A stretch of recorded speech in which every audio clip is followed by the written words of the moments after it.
Scott Wetzel is not for everyone. For instance, sane people who can easily tell right from wrong or strongly urge to change the channel. Doctors Radio declared listening to Scott Wetzel can be hazardous to your health and can cause sickness, strokes, or wanting to take long walks on short piers. Feelings of agitation, dizziness, depression, frustration, and cold sweats are common when listening to Scott. You can have a bad reaction, such as confusion, redness in the face, teeth clenching, fist pounding, wanting to put a fork in your eye, and feeling the need to throw your radio out the window. Listeners have also reported increased swearing, trouble sleeping, and a strong desire to gamble. Truckers and drivers are urged to stay away. Learn from Jack from Arkansas. As for women, don't even think about it. Oh no, my nipples clearly got erect. You've been warned. Now, here's your host, Scott Wetzel.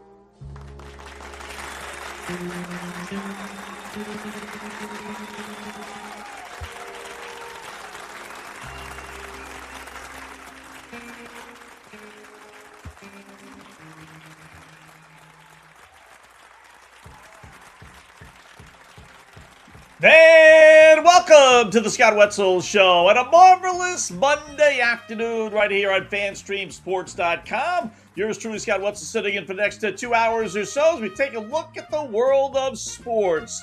You want to send a tweet? It is at Opposite Picks. That is OPPOSITE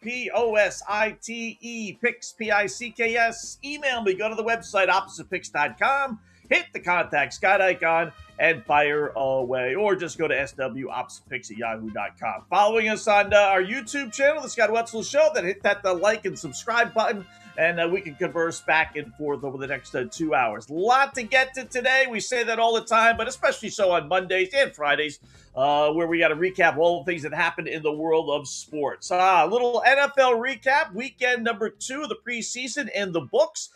Browns seeing red over their decision. Raiders season maybe even over before it begins. MLB recap over the weekend. College to the pros. Back to college? Deshaun Watson trashes Browns fans. Cantor's freedom no more. How about a round-robin championship parlay we have to get in with the U.S. Tennis Open beginning today? Don't be sleepless in Seattle. And true or AI, you make the call. We'll get to all those stories again, plus your tweets, little emails, and some YouTube chat as well over the next 2 hours. What's going on, LLs, LWs, loyal listeners, loyal watchers? How are you on this Monday afternoon? Beautiful day here in Long Island. I tell you, I must say, we've had some bad weather throughout the country, especially in the West and everything else. But I tell you, here in the East Coast, on Long Island especially, we had a little blizzard the other day. Man, what's the big deal? Tornado, but didn't hit my area, although it was only about a half hour away. But really, for the most part, it's been a pretty good summer.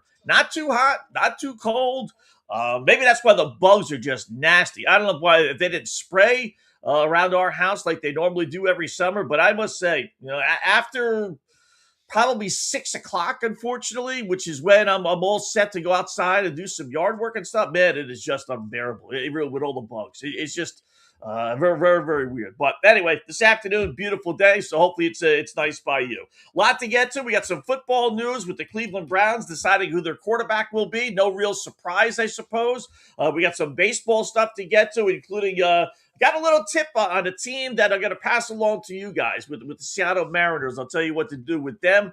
And we like to put these in every few weeks or so, a championship round-robin parlay. We take 3 teams from 3 different sports, or at least sides of things, with the U.S. Open, men's or women's, and we put them in a round-robin championship parlay, and we try to hit those. And if so, depending on the 3, it can pay for a $10 bet up to $5,000. So we'll get to that as well. So, like I said, busy Monday. We'll start with a little NFL. Why not? We're 2 weeks now away from opening weekend. We got college football starting this upcoming Saturday.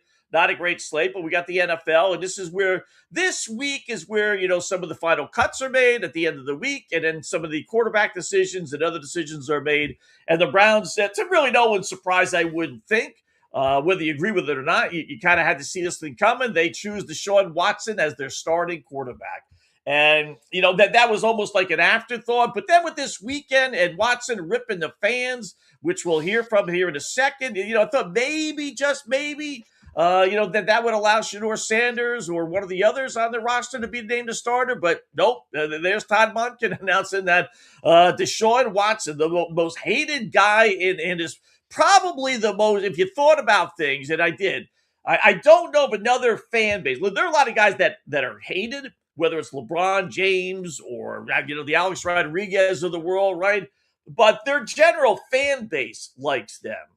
I don't know of another local fan base that actually hates their starting quarterback. Maybe a backup quarterback or a backup player, but is there another fan base that hates the face of the franchise as much as the Cleveland Brown fan hates Deshaun Watson?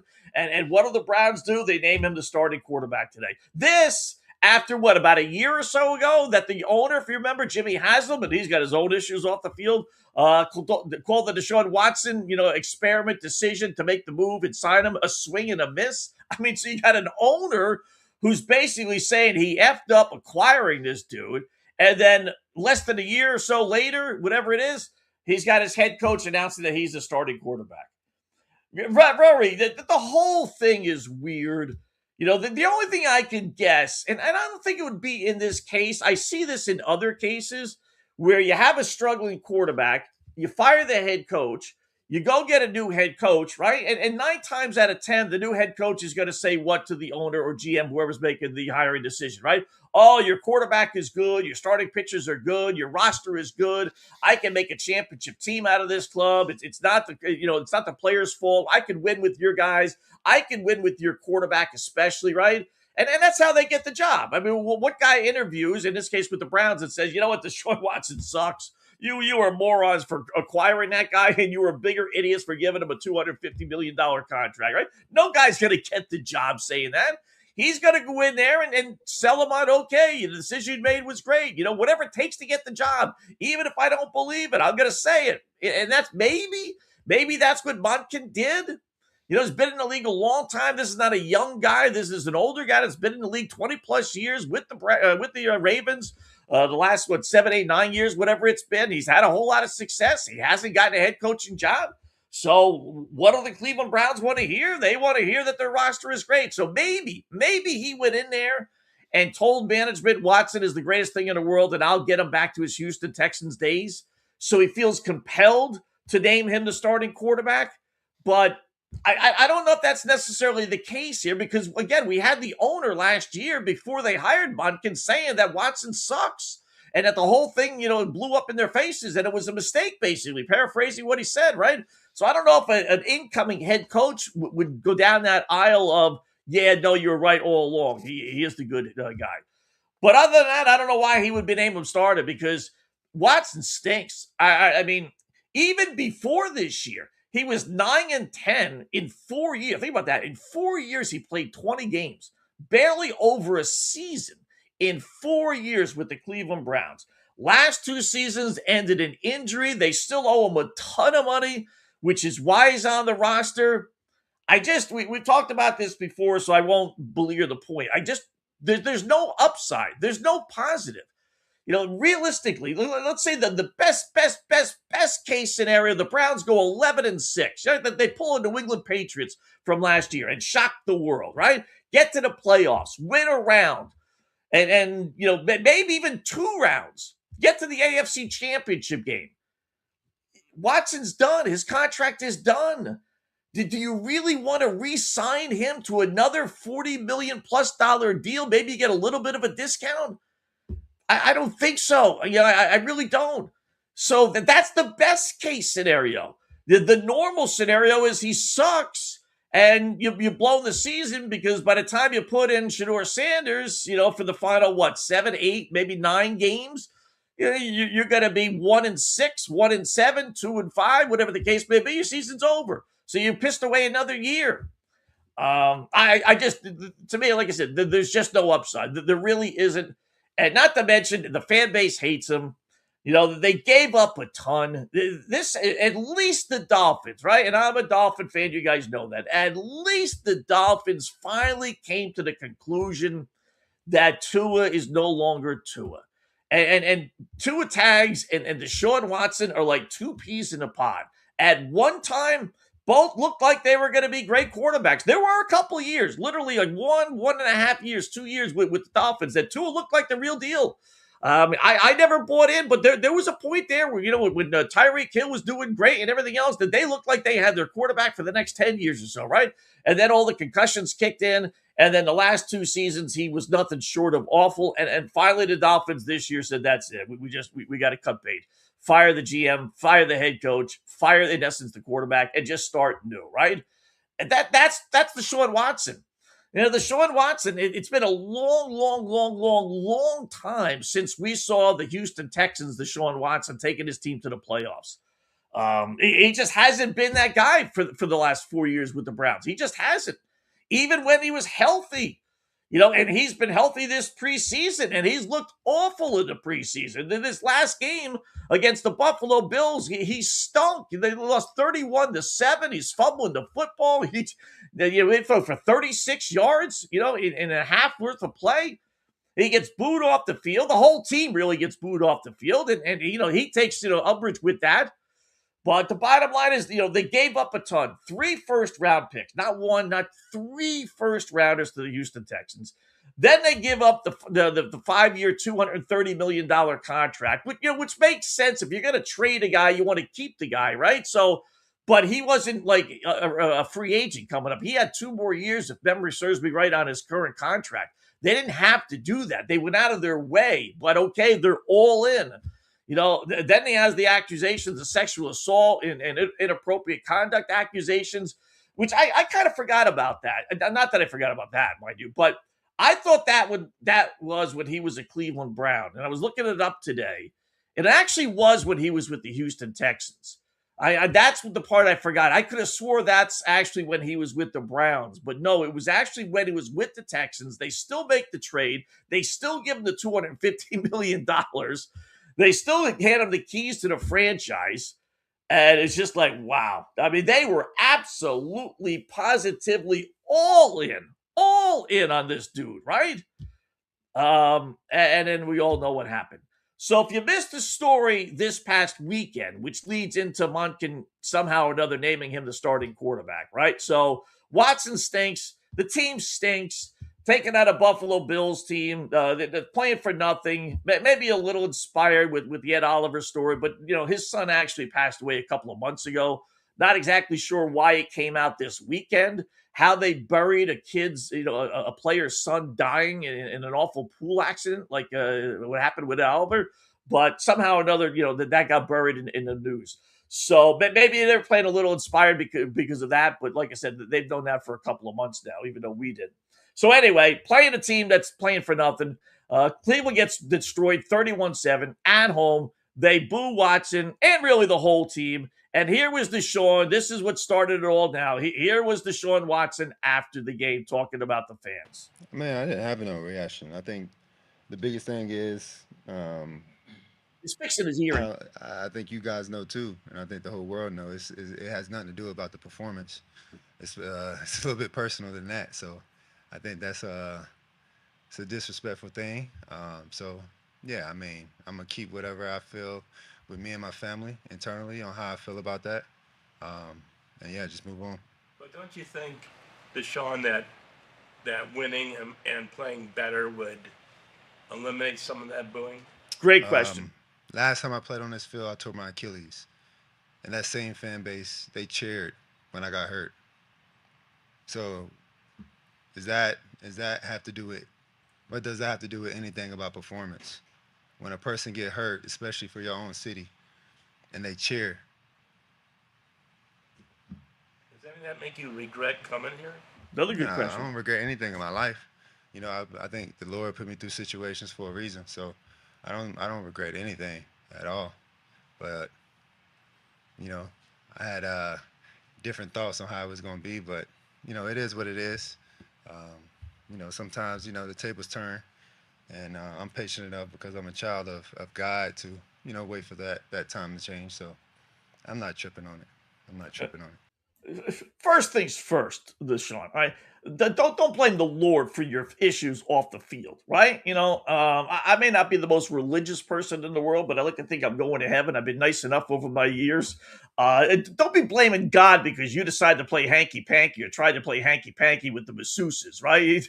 Don't be blaming God because you decided to, try and get a little bit more action than what you were supposed to be getting, right? That's not God's fault. He didn't put you in that situation. He didn't just out of the blue say, all right, right, Deshaun, you know what? I'm going to stick you in a room with a bunch of women and, I'm going to make you, try and go after them. That was on your own. Take a little accountability there. Don't blame it on. It's like very easy to hide behind the Bible there, isn't it? Right? And you're a God-fearing man. What was where was the God-fearing man when you're in that room there? Right? And whether he was officially charged or not, he ended up paying a lot of money to settle a lot of cases. So where there's smoke, there's fire. So for one, don't be blaming God. Two, don't be going to a podium where you're about to rip the fan base, and you know you're going to as you're fixing your $1 million rings, your earrings. Get them on beforehand or keep them off, for goodness sakes. Otherwise, don't be complaining and bitching and moaning as you're putting $1 million earrings into your ear. And then the last thing, obviously, is, of course you're happy. Of course you have no regrets. You're walking to the bank every other Friday with a 7-figure paycheck. No exaggeration. Making $50 million a year. Guaranteed money. They can't cut them, or unless they could cut them, but they still owe them. So, what do you care if they boo you or not? And that should have been the last thing he said, should have been the first thing that he reminded himself about going to the press conference, or before he went to the press conference. He should have said, you know what? I'm making $46 million a year this year, whether I play a snap or I start every single game. I am guaranteed almost $50 million. I've been paid $230+ million by this dopey team. So if these idiot fans want to boo me, go ahead. Knock yourself out, because I still got this big fat paycheck. And then that kind of would temper his anger at the Cleveland Browns fan for booing him. God forbid the Cleveland Browns fan should expect a little something for $50 million a year, oh, by the way. And by the way, if you're thinking about, can they cut him, Scott? Because a lot of people suggested that's it. That, after he ripped the fans, there's no point of keeping him on the roster. They don't have to have him on the roster per se, but they can't cut him. I mentioned this, other times. They still owe him $46 million guaranteed money for this upcoming season. Last year of his guaranteed portion of his contract, right? So if they cut him, they would trigger a $127 million cap hit. Can't do that. I mean, that's, the cap is going higher and higher and higher, but to eat $127 million, and I think it's like $60 million. I'll double check here in a second, even if he's on the roster. But $127 million, you would have to just decimate the entire team. And I'd be okay with that. I really would. I said this for the last 2 years. You got to get rid of this stench. If you're a Browns fan, you just want to be, just like with the Dolphins and Tua, you just want to be done. I don't care what it is. I don't care if it's 150. I don't care if it's a $200 million cap hit. I really don't. Get rid of everybody you need to get rid of. This way we can hit rock bottom and only go up. And as long as this dude's still on the team, you can go further down. And I would get rid of him. But if you're not going to do that, you could then have him officially on the team, but just tell him to show you're not playing. Forget about it. We're not taking any chances. We're not. I don't care if we got to play, Billy Smith from Topeka High. You're not playing this year. We'll give you your $46 million. We'll let the contract expire. They still owe about $80 million or so from dead cap money that they can spread out over the next 2 seasons, but at least it won't be 127 over 1 year. So they still would have to have some dead cap money, but I would be done with them. I just, that's it. You know what? You're not playing for us. So no big deal. You want to come to practice, you can. You want to, do whatever you want, but you're not playing. That's what I would do. Now, after those idiotic comments from Watson over the weekend, then they went to their head coach, Todd Monken, the bozo today, who announced that this guy is going to be our starting quarterback. And he he defended him. My reaction was a young man who's worked awfully hard to get back to where he is now. And he wants to, in the worst way, play winning football for the Browns organization and the fans. And it didn't go as we had hoped, or he did, I'm sure. And I think we have to be a little bit careful of judging someone right after going out there to play, feeling like he's put in the work, and then to not perform as well as he would have wanted. And like I said, we all want to be appreciated. And he spoke from the heart. And I don't ever blame someone that speaks from the heart. And then someone would say, well, do you feel like he doesn't have confidence? I don't see that. I don't see that every day. I see a young man that has confidence, and he wanted to perform in the worst way at a high level. I think Deshaun spoke from the heart. None of us ever, we all want to play well as a team and individually. I think he was, there's no question we were all frustrated. Certainly could have coached better, could have played better. All I've seen from him is a player that's worked awfully hard to get back to where he is now and given himself a chance to compete at the highest level. I've been really pleased with how he's worked, how he's approached every day. And listen, we didn't play well enough collectively. And I'm sure that was frustrating for him. And it was for us as well. But like I said, we control that. We control that with how we coach, how we play. And I mean, none of us like to be booed. We all like to be appreciated. I think that's just human. I don't mind it. I think he emptied his heart a little bit. And I don't think that says who he is. I see the competitor in him. I see the everyday work he puts in, and he wants to be back. He wants to get back to where he was as best he can. Of course he does. And that's hard. And Almost over. Again, I think the moment just got him after the game, and it can get all of us. Again, I've been around him 6 months. I've seen him bounce back. Practice days get better every day that we've been out there with our offense. I've just seen it. So I know he's got that in him. All right. So you get the gist of it there. Listen, a couple things. One, I'll give him credit. Right, I'm not going to be two-faced. We can't all last week and the week before be ripping Stephanie White, head coach of the Indiana Fever, for not defending her players, right? And then this week, rip a head coach for defending his player. So I won't do that. I try and be consistent with our thoughts here. So I'll give him credit. He's the head coach. He's my guy. I'm stuck with him. He likes him so much that he's going to name him his starting quarterback. So I'm not going to bury him and pile on, right? If I know he's going to be our player. So I'll give Monken credit for that.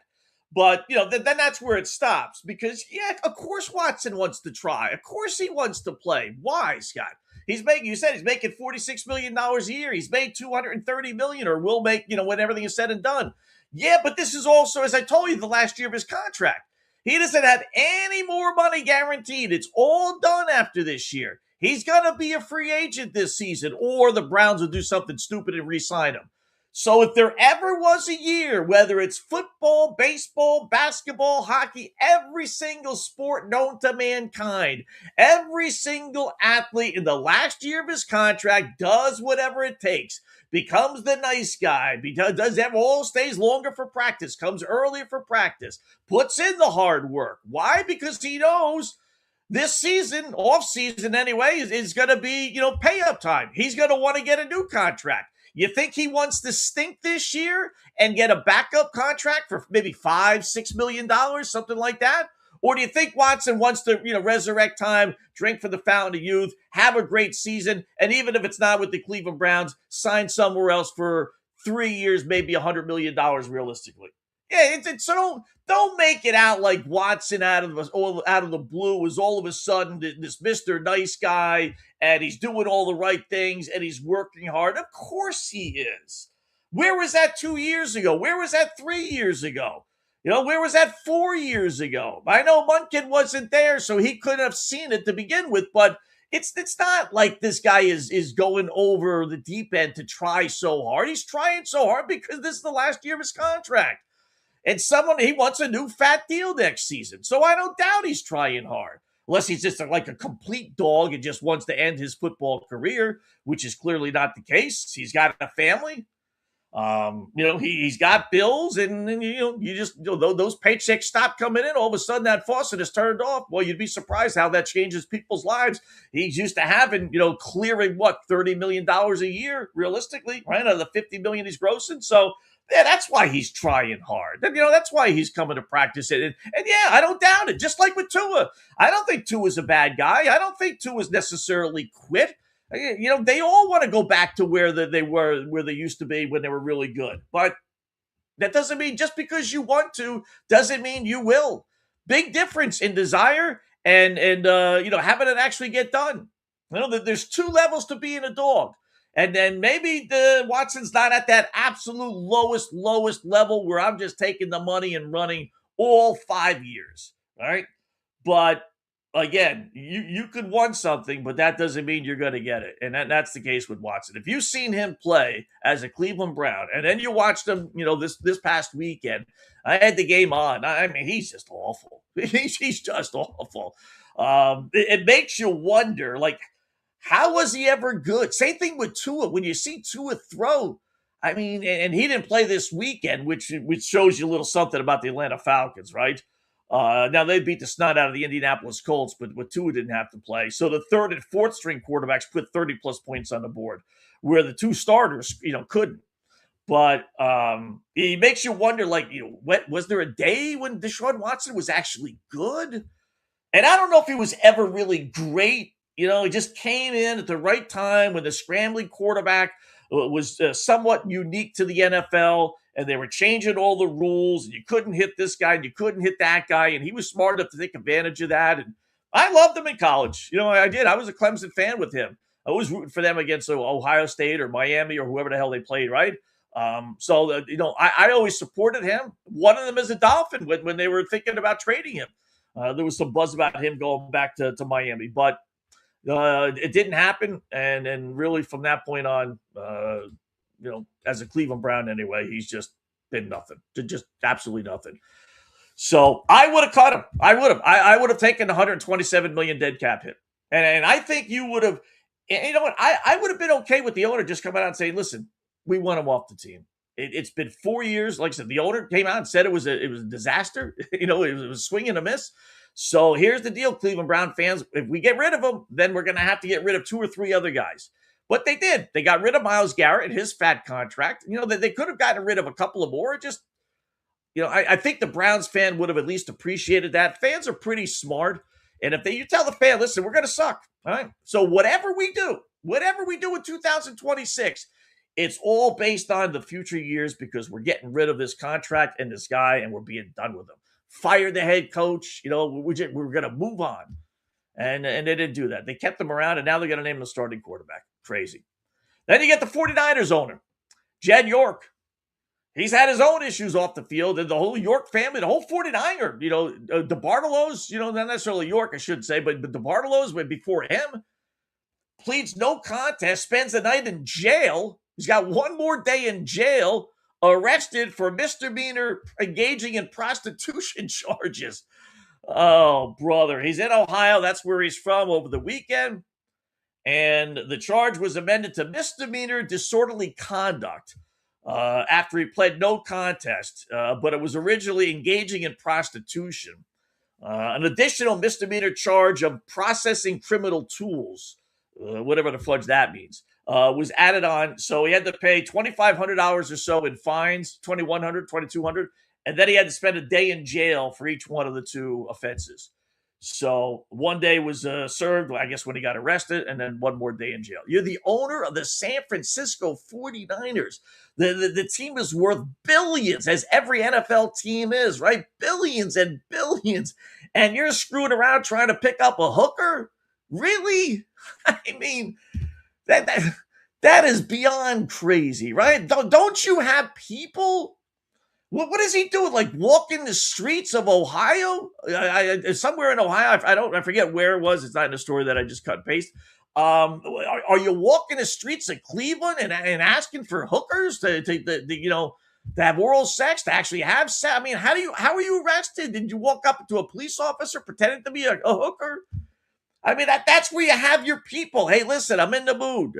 Billy Bob, the intern, yeah? Go down the hall there and get me a hooker. Go down the street there and get me a hooker, will you, please? Oh, really? You want blonde, brunette, black, white, big breast, big ass, small ass? What kind do you like there, Mr. Owner? Oh, I don't know. Surprise me, right? That's what you do. You don't go do it yourself. I mean, are you that stupid? You're worth billions of dollars. Oh, that's funny.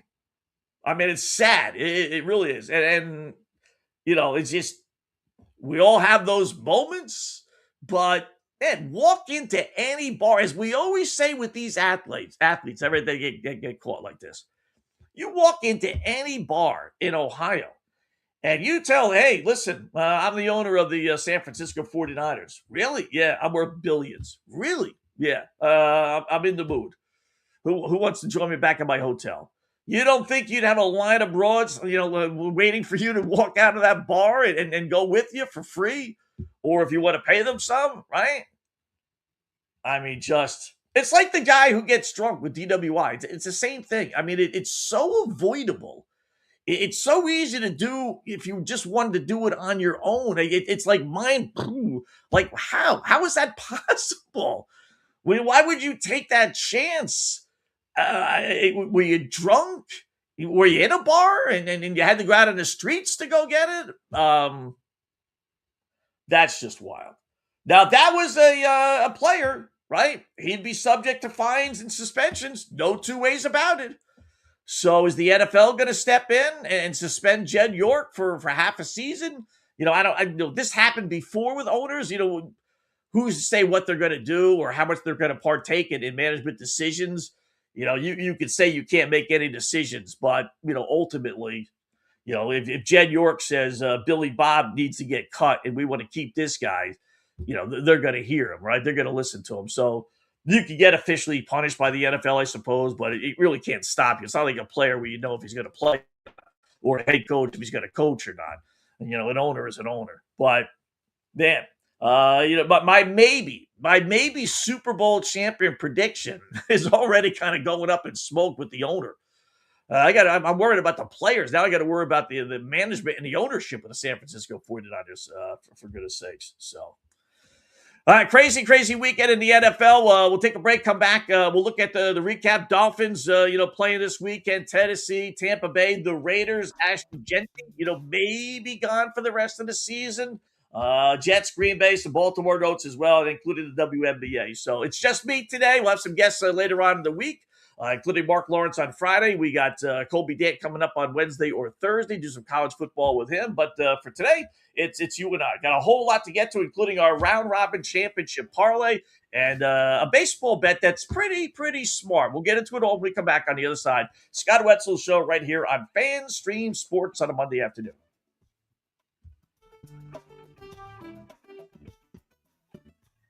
Hi, golfers. IndyCar Tim here. I want to talk to you a little bit about Golf Central Magazine. It's not just a golf magazine. It's the magazine for everything. Turf, travel, philanthropy, and lifestyle. Head over to golfcentralmag.com and check out the latest issue. Some of the regular features in Golf Central Magazine: the Golf Bachelorette of the Month, the Golf Bachelor of the Month, the Golf Cart Girl of the Month, Golf History, Grip It and Sip It. So head over to golfcentralmag.com. It's free. It's the magazine for everything: turf, travel, philanthropy, and lifestyle. Golf Central Magazine at golfcentralmag.com. We'll see you there. Sports fans, it's time to gear up. Head to fanstreamsports.com and check out our brand new merchandise store. We're talking bold t-shirts, 3/4 zips, hoodies, hats, mugs, and more. Everything you need to rep your favorite shows and your favorite crew. Whether you're rolling with the JP Peterson Show in Tampa Bay, From the Rough in Dallas, the Tim May Show featuring Clay Hall, or the Jeff Thidoff Show in Ohio, or any of our FanStream Sports original programming, we've got the perfect look for game day and every day. So don't wait. fanstreamsports.com. Click merch and grab your gear now. Wear the stream, live the stream. FanStreamSports.com. Hey folks, let me tell you about Bay Area Modern Medical Center, a very different kind of approach to primary care. Personalized preventative medicine, not a one-pill-fits-all mentality. Christopher Lugo and his experienced medical staff are proactive in looking at issues before they become a problem, encouraging a healthy lifestyle with proper diet, supplements, and exercise to optimize your active lifestyle. Rather than the impersonal, rushed approach, you will be the only patient and will have our full attention. That's new. Getting old is inevitable, but feeling and looking old is avoidable. Bay Area Modern Medical Centers are experts in anti-aging regenerative medicine that optimizes your body's performance in many areas. So call for an appointment to get started on a journey back to full health and a happy life with a new, modern way of healthcare. Call 844-977-3477 or go to BAMMC.com. That's 844-977-3477 or BAMMC.com. Today's show is brought to you by Tomstown, a premier craft distillery based in Kansas City, Missouri. Discover their award-winning lineup, including double oaked bourbon, botanical gin, and double grain vodka, named the best craft vodka by the readers of USA Today. Available for online delivery in 40 states. Visit toms-town.com or their Kansas City distillery to explore more. Elevate your game with Tomstown, where history meets innovation. Please enjoy responsibly. Orion Golf Management Solutions. Orion Management Solutions has tailored its service packages just like it tailors its approach to customers. Some owners need more supervision, while others need periodic assessment of their short-term and long-term strategies and programs. Orion can be called in to develop a business plan with the existing staff, or we can assist with the daily management of a facility or event. Either way, we make sure the client is satisfied and understands the direction the facility needs to go in order to achieve the owner's goals. Orion Management Solutions can help with owner assistance service solutions, daily course management, business plan development, monthly operations, or as-needed consulting services. Whatever your need, Orion Golf Management Solutions can help. Check out oriongolf.com. Let's go! Right now, back to the show on FanStream Sports.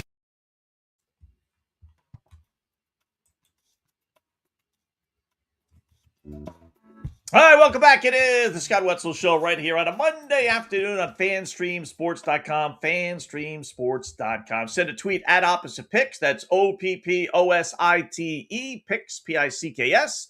Email me, go to the website, OppositePicks.com. Hit the contact Scott icon, fire away. Little YouTube chat as well as our good buddy Michael said in. Hey, Scott. Nice and easy there. And our good buddy Tim as well. Was he caught in a trailer park? I don't know about the trailer park with Deshaun Watson, but he was caught doing many things. He did say he was sorry today. You know, he had a press conference after it was announced earlier this morning that he was going to be the starting quarterback. He apologized for the fans, but whatever. You know, sure. Of course, he's going to be told to say that, right? I mean, I don't think that's legit. Any way possible. I think that's the Cleveland Browns saying, listen, we're going to name you starter, so you best apologize and make an excuse. You were frustrated, whatever the case may be. But Scott, I think that means Jed York was caught in a trailer park in Ohio. Jed York. Okay. Yeah. Oh, really? Yeah. Is that what it was? In a trailer park? Or was he joking about it? He was in a trailer park? Ohio trailer park over the weekend is where he was arrested, yeah. Wow. So what were the police doing in a trailer? Like, did they set him up? I didn't read the story outside of just the headlines, but, And it was an undercover officer that he approached. It was? Yeah, he got busted during a sting operation, apparently. See, I don't know if like that. Targeted at him or if it was just a generic sting operation, yeah. But he goes to a trailer park. You're a billionaire. Forget about million. You're a billionaire, and nothing against trailer parks. But, the stereotype of you're going to go to a trailer park to pick up some hooker as you're a billionaire? There's got to be more to this story, Tim. Tim, my producer, speaking there. They're just, you can't be that much of a degenerate. He's got to be bombed out of his mind. I don't know. You're just certain you're driving around Ohio. I know he's from Ohio, so he knows the area, I'm sure, but you're just driving around Ohio and you're going to stop at a trailer park and then you're going to, is there a park there or a trailer in this park that's known? If you don't, trailer parks is like, generally 50 to 100, 150, 200, whatever trailers, right? It's a trailer park. So it's not just one trailer. Is there a trailer in this park that's known in that community as being like a hooker trailer park? I mean, it's just, wow, that's bizarre, right? That's really like there's got to be more to that story. They're just, I just can't believe Jed York, the billionaire, hops in his car. He's horny as hell. And then he goes to this probably known trailer park where you can pick up some hookers, and he decides he's going to pick up a hooker. Really? And I don't like that entrapment stuff. I really, say what you want about it. And listen, it's no big deal. You want to get laid. You know what I mean? If we all got arrested because we wanted to get, have some sex, we'd all be in jail, right? So you want to do that, knock yourself out. But I don't like being enticed like that. Who's to say that maybe he was, in this case, it happens to be a trailer park, but if he's in a bar or he's in a different setting and someone approaches him and he's not even thinking about that, maybe he's visiting someone else in his trailer park and some woman is walking around, pretending to be a hooker and entices him. And he's like, yeah, listen, you want to go down on me? Whatever, okay, sure, why not? And then boom, I get arrested when I wasn't even thinking about that. You're enticing me. I don't know the details, but that stuff I don't like. So whenever I hear there was a sting operation, that's just not right. Maybe that's the best way they can go and find these guys, but they don't get. We all know that the perp doesn't get penalized when in a normal situation. It's the prostitute that gets arrested, or the prostitute's handler. The pimp that gets really all the guy who's actually looking for sex. He's get out of here. Go ahead, go away. But in this case, they apparently wanted him. So interesting. Over the weekend, a couple of NFL games here, preseason games of note that stand out before we get to Enos Cantor. Dolphins stink. Nothing official. Just they stink. They scored 3 points over the weekend against the New York Giants team. They've scored 10 points now in 2 preseason games. 10. I mean, Malik Willis doesn't play, our starting quarterback. I mean, he's so good, and he's played in so many games over his 3-4 year career. Like 4 of them? That he doesn't need to play in any preseason games. The offense is so good and clicking on all cylinders that we don't need to see him in a preseason game, Scott. Oh, this team is just going to be awful. Just awful. By the way, I did look it up with Deshaun Watson. It's actually worse than what I thought it was. I knew there was some money.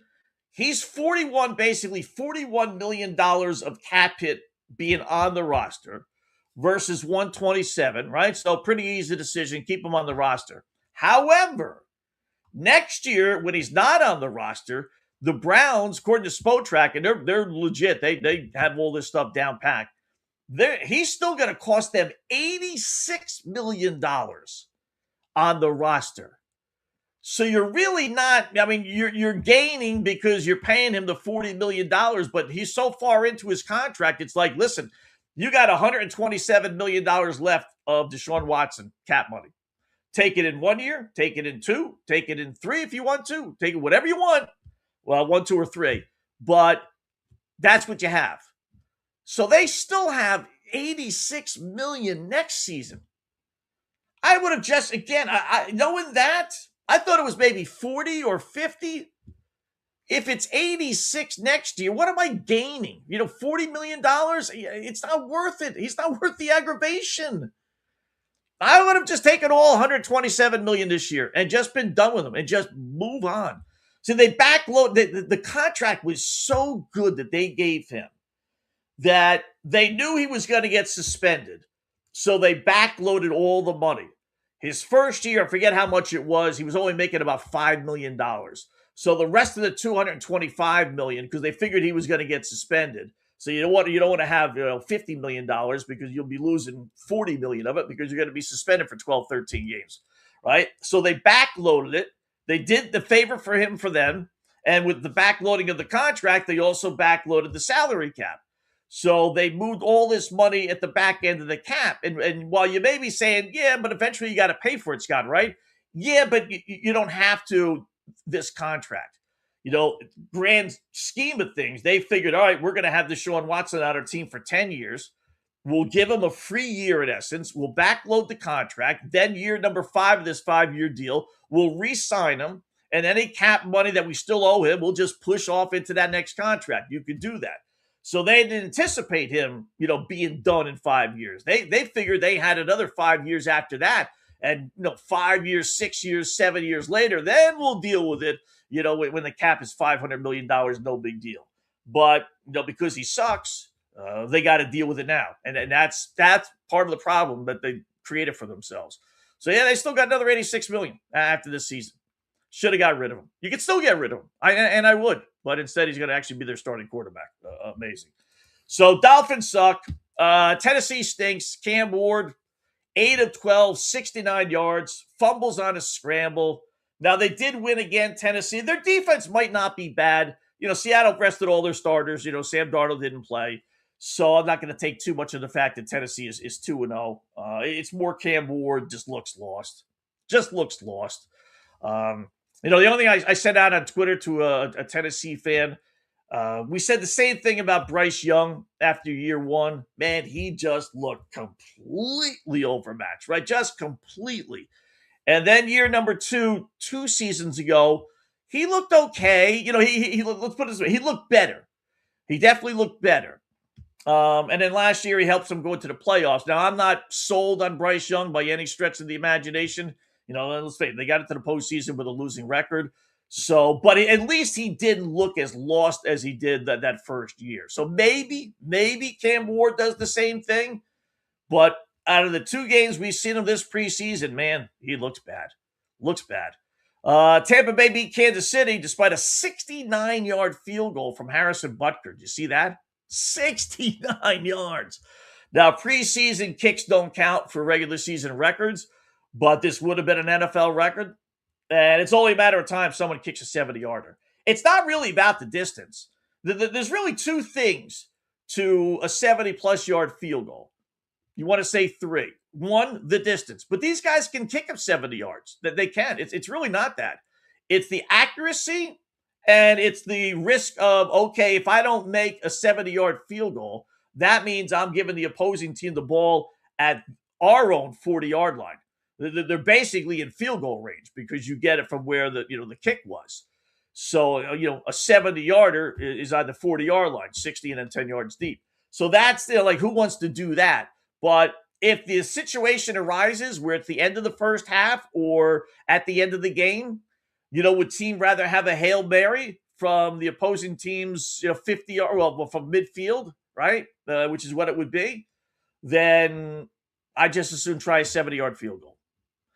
And at the end of the first half, same thing. You could try a Hail Mary or you could try a 70-yard field goal where it doesn't affect you because it's the last play of the first half.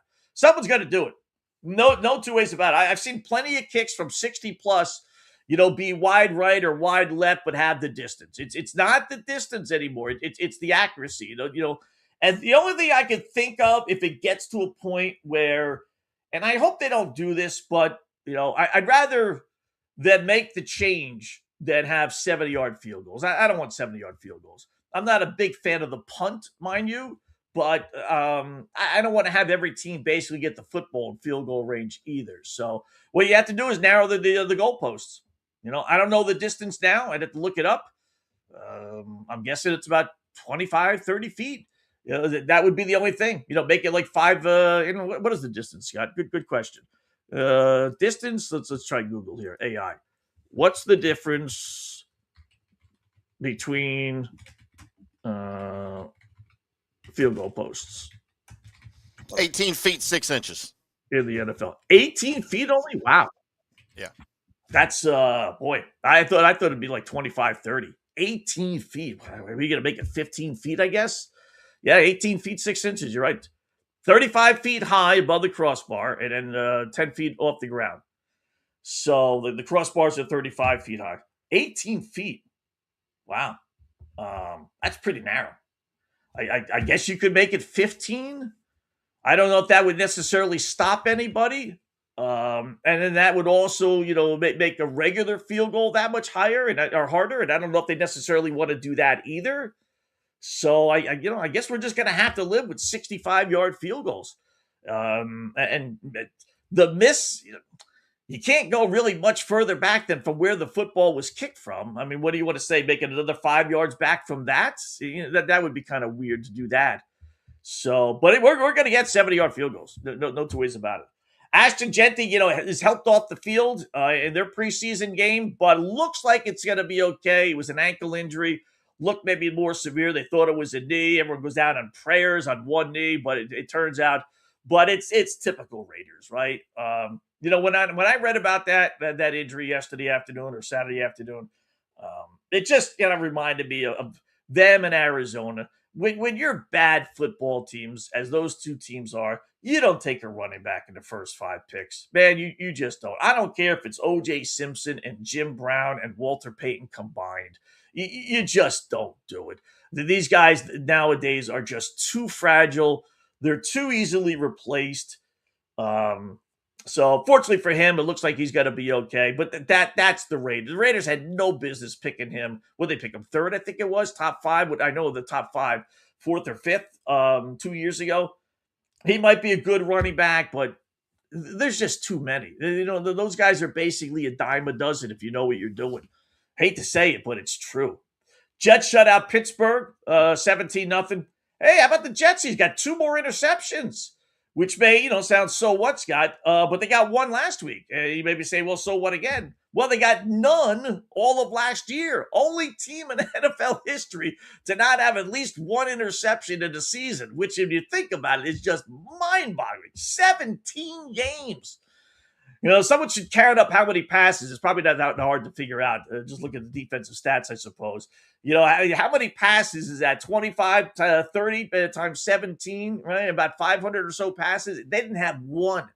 And their head coach is a defensive guy in Aaron Glenn. A defensive back, no less. I mean, how embarrassing is that? Like, that's all the stuff that leads to Aaron Glenn maybe being fired this year.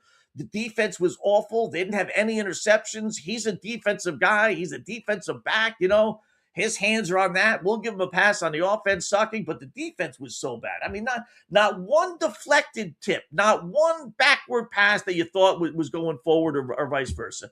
Not one Hail Mary that ends up being an interception. Not one quarterback. Nobody threw into double coverage and really shouldn't have. Didn't read the right play. Not one time in 17 games. That is just like, wow. So they got 2. So they have 3 so far in 2 preseason games. We'll see how long that lasts into the regular season. Bo Nix did play a couple series, at least 1 anyway, for the Denver Broncos. Good to see. He's coming from that ankle injury from last year. Then he missed the AFC Championship game, so there was some concern whether he'd be ready for the regular season. The fact that he played just a little bit, albeit in a loss to Green Bay, 33-13, is a good sign for Bronco fans. If you want to bet the Denver Broncos and some of those props we gave you with those players, he should be ready, barring some crazy for the start of the regular season. No Kyler Murray for Minnesota. Same thing with Malik Willis with the Dolphins, right? You tell me the Minnesota offense is so set, is so good. He's had so many reps in practice that he doesn't need to play in any, even a quarter. Forget about a half, not even a quarter. Minnesota, Kevin O'Connell. Your starting quarterback is so set. New guy coming in, knows the offense like that. All right. These teams that don't play their starting quarterbacks just a little, I'm not worried about injury. I'm just not. I'm not saying they're not going to get injured. If they do, they do. I can give you a laundry list of players who get injured in practice. I can. I can give you a laundry list of players who get injured at home before practice, let alone a game. It's fate. You can't protect yourself that much. You just can't. If you're Patrick Mahomes or you're one of these guys that got injured late last year, or Joey B, injury prone, I get it. I'm not saying there aren't some circumstances, but if you're the Kyler Murrays and the Malik Willises of the world, get your ass out there. Right? You just play. And if you go down, you go down. I'd rather have you go down in the preseason versus week 1, 2, or 3 of the regular season when I'm lost and I can't make any changes or preparations. At least you go down in the preseason. I'll go pick up a quarterback that's dropped from waivers, or have my backup be able to play another exhibition game to get prepared for the regular season. I'm not happy if my guy gets hurt, but I can't remember anyway seeing a situation where it's like Aaron Rodgers. All right, Aaron Rodgers doesn't need to play for Pittsburgh. I get that. I don't ever remember thinking of a situation saying, man, what's he doing in there? And the guy getting hurt. Can happen anywhere, anytime. Simple as that. So I just assume, like I said, see him. I know you get your reps and everything in practice, but you're also not getting hit. And you're not really under the fire. You're wearing the red jersey. Defenses aren't allowed to hit you. That's what creates all these fights when they end up hitting you. But, for the most part, you're comfortable back there. You don't have to scramble around. It's nice. It's easy. You're not really under the attack of the defensive line. And I don't think you're gaining a whole heck of a lot with that stuff. So I would just as soon see you in the regular preseason. And like I said, if you get clunked over the head a couple times, so be it, right? So be it. All right, we'll take a break. We got to get another break in here, and we'll come back and we'll do the WNBA with Natasha Cloud and Anita's Cantor last night. If you didn't see it, we'll show you highlights. He got kicked out of the Indiana Fever Chicago Sky game. And we don't have the solution. Well, we do actually have the solution. But we have the real problem that the WNBA has. You may think you know what it is, but I don't think you do. And we'll tell you what the real problem is with the WNBA. What is a transgender person? Enos Cantor and company will give us the answer to that. Then we got a firing in Major League Baseball with the general manager of a first-place team firing their GM today. Our round-robin championship parlay we got to get to. Hopefully make some winners on that. Cleveland Browns also in the news today because they cut a guy who's now going back to college, which is just nuts. And then how about the football coach who kicked the ball into the player's nuts? Did you see that? Oh, man. He got fired. Is it true or not true? We got another high school true or not true. And then we got to figure out what time it is when we leave you with this. So, lot to get to on a Monday afternoon right here on the Scott Wetzel Show. Fanstreamsports.com, fanstreamsports.com. Hit that like button, hit that subscribe button, and we'll have some more YouTube chatter as well. More coming up.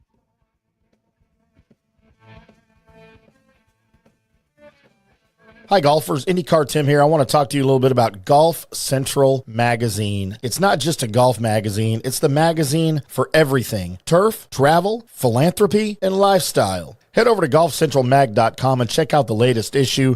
Some of the regular features in Golf Central Magazine: the Golf Bachelorette of the Month, the Golf Bachelor of the Month, the Golf Cart Girl of the Month, Golf History, Grip It and Sip It. So head over to golfcentralmag.com. It's free. It's the magazine for everything: turf, travel, philanthropy, and lifestyle. Golf Central Magazine at golfcentralmag.com. We'll see you there.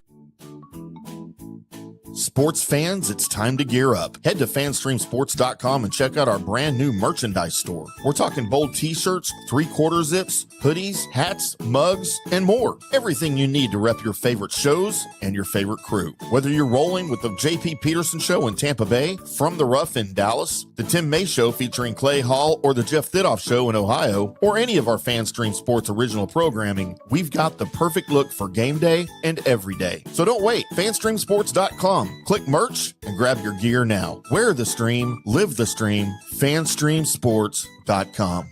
Hey folks, let me tell you about Bay Area Modern Medical Center, a very different kind of approach to primary care. Personalized preventative medicine, not a one-pill-fits-all mentality.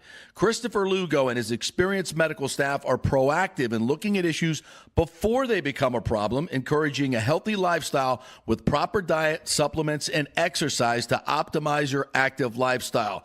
Rather than the impersonal, rushed approach, you will be the only patient and will have our full attention. That's new.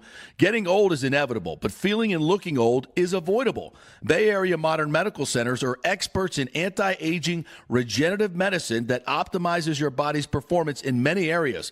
So call for an appointment to get started on a journey back to full health and a happy life with a new, modern way of healthcare. Call 844-977-3477 or go to BAMMC.com. That's 844-977-3477 or BAMMC.com. Today's show is brought to you by Tomstown, a premier craft distillery based in Kansas City, Missouri. Discover their award-winning lineup, including double oaked bourbon, botanical gin, and double grain vodka, named the best craft vodka by the readers of USA Today. Available for online delivery in 40 states. Visit toms-town.com or their Kansas City distillery to explore more. Elevate your game with Tomstown, where history meets innovation. Please enjoy responsibly. Orion Golf Management Solutions. Orion Management Solutions has tailored its service packages just like it tailors its approach to customers. Some owners need more supervision, while others need periodic assessment of their short-term and long-term strategies and programs. Orion can be called in to develop a business plan with the existing staff, or we can assist with the daily management of a facility or event. Either way, we make sure the client is satisfied and understands the direction the facility needs to go in order to achieve the owner's goals. Orion Management Solutions can help with owner assistance service solutions, daily course management, business plan development, monthly operations, or as-needed consulting services. Whatever your need, Orion Golf Management Solutions can help. Check out oriongolf.com. Let's go. Hi, golfers. IndyCar Tim here. I want to talk to you a little bit about Golf Central Magazine. It's not just a golf magazine. It's the magazine for everything. Turf, travel, philanthropy, and lifestyle. Head over to golfcentralmag.com and check out the latest issue. Some of the regular features in Golf Central Magazine: the Golf Bachelorette of the Month, the Golf Bachelor of the Month, the Golf Cart Girl of the Month, Golf History, Grip It, and Sip It. So head over to golfcentralmag.com. It's free. It's the magazine for everything: turf, travel, philanthropy, and lifestyle. Golf Central Magazine at golfcentralmag.com. We'll see you there. Sports fans, it's time to gear up. Head to fanstreamsports.com and check out our brand new merchandise store. We're talking bold t-shirts, 3/4 zips, hoodies, hats, mugs, and more. Everything you need to rep your favorite shows and your favorite crew. Whether you're rolling with the J.P. Peterson Show in Tampa Bay, From the Rough in Dallas, the Tim May Show featuring Clay Hall, or the Jeff Thidoff Show in Ohio, or any of our FanStream Sports original programming, we've got the perfect look for game day and every day. So don't wait. fanstreamsports.com. Click merch and grab your gear now. Wear the stream, live the stream. fanstreamsports.com. Hey folks, let me tell you about Bay Area Modern Medical Center, a very different kind of approach to primary care. Personalized preventative medicine, not a one-pill-fits-all mentality. Christopher Lugo and his experienced medical staff are proactive in looking at issues before they become a problem, encouraging a healthy lifestyle with proper diet, supplements, and exercise to optimize your active lifestyle. Rather than the impersonal, rushed approach, you will be the only patient and will have our full attention. That's new. Getting old is inevitable, but feeling and looking old is avoidable. Bay Area Modern Medical Centers are experts in anti-aging regenerative medicine that optimizes your body's performance in many areas. So call for an appointment to get started on a journey back to full health and a happy life with a new, modern way of healthcare. Call 844-977-3477 or go to BAMMC.com. That's 844-977-3477 or BAMMC.com. Today's show is brought to you by Tomstown, a premier craft distillery based in Kansas City, Missouri. Discover their award-winning lineup, including double oaked bourbon, botanical gin, and double grain vodka, named the best craft vodka by the readers of USA Today. Available for online delivery in 40 states. Visit toms-town.com or their Kansas City distillery to explore more. Elevate your game with Tomstown, where history meets innovation. Please enjoy responsibly. Orion Golf Management Solutions. Orion Management Solutions has tailored its service packages just like it tailors its approach to customers. Some owners need more supervision, while others need periodic assessment of their short-term and long-term strategies and programs. Orion can be called in to develop a business plan with the existing staff, or we can assist with the daily management of a facility or event. Either way, we make sure the client is satisfied and understands the direction the facility needs to go in order to achieve the owner's goals. Orion Management Solutions can help with owner assistance service solutions, daily course management, business plan development, monthly operations, or as-needed consulting services. Whatever your need, Orion Golf Management Solutions can help. Check out oriongolf.com. Let's go. Hi, golfers. IndyCar Tim here. I want to talk to you a little bit about Golf Central Magazine. It's not just a golf magazine. It's the magazine for everything: turf, travel, philanthropy, and lifestyle. Head over to golfcentralmag.com and check out the latest issue. Some of the regular features in Golf Central Magazine: the Golf Bachelorette of the Month, the Golf Bachelor of the Month, the Golf Cart Girl of the Month, Golf History, Grip It, and Sip It. So head over to golfcentralmag.com. It's free. It's the magazine for everything: turf, travel, philanthropy, and lifestyle. Golf Central Magazine at golfcentralmag.com. We'll see you there. Sports fans, it's time to gear up. Head to fanstreamsports.com and check out our brand new merchandise store. We're talking bold t-shirts, 3/4 zips, hoodies, hats, mugs, and more. Everything you need to rep your favorite shows and your favorite crew. Whether you're rolling with the J.P. Peterson Show in Tampa Bay, From the Rough in Dallas, the Tim May Show featuring Clay Hall, or the Jeff Thidoff Show in Ohio, or any of our FanStream Sports original programming, we've got the perfect look for game day and every day. So don't wait. fanstreamsports.com. Click merch and grab your gear now. Wear the stream, live the stream. fanstreamsports.com. Hey, folks, let me tell you about Bay Area Modern Medical Center, a very different kind of approach to primary care. Personalized preventative medicine, not a one-pill-fits-all mentality. Christopher Lugo and his experienced medical staff are proactive in looking at issues before they become a problem, encouraging a healthy lifestyle with proper diet, supplements, and exercise to optimize your active lifestyle.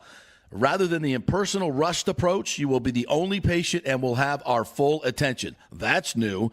Getting old is inevitable, but feeling and looking old is avoidable. Bay Area Modern Medical Centers are experts in anti-aging regenerative medicine that optimizes your body's performance in many areas. So call for an appointment to get started on a journey back to full health and a happy life with a new, modern way of healthcare.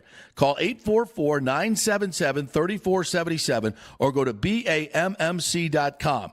That's 844-977-3477 or BAMMC.com. Today's show is brought to you by Tomstown, a premier craft distillery based in Kansas City, Missouri. Discover their award-winning lineup, including double oaked bourbon, botanical gin, and double grain vodka. Named the best craft vodka by the readers of USA Today. Available for online delivery in 40 states. Visit toms-town.com or their Kansas City distillery to explore more. Elevate your game with Tomstown, where history meets innovation. Please enjoy responsibly. Orion Golf Management Solutions. Orion Management Solutions has tailored its service packages just like it tailors its approach to customers. Some owners need more supervision, while others need periodic assessment of their short-term and long-term strategies and programs. Orion can be called in to develop a business plan with the existing staff, or we can assist with the daily management of a facility or event. Either way, we make sure the client is satisfied and understands the direction the facility needs to go in order to achieve the owner's goals. Orion Management Solutions can help with owner assistance service solutions, daily course management, business plan development, monthly operations, or as-needed consulting services. Whatever your need, Orion Golf Management Solutions can help. Check out oriongolf.com. Let's go. Right now, back to the show on FanStream Sports. Hi, golfers. IndyCar Tim here. I want to talk to you a little bit about Golf Central Magazine. It's not just a golf magazine. It's the magazine for everything. Turf, travel, philanthropy, and lifestyle. Head over to golfcentralmag.com and check out the link.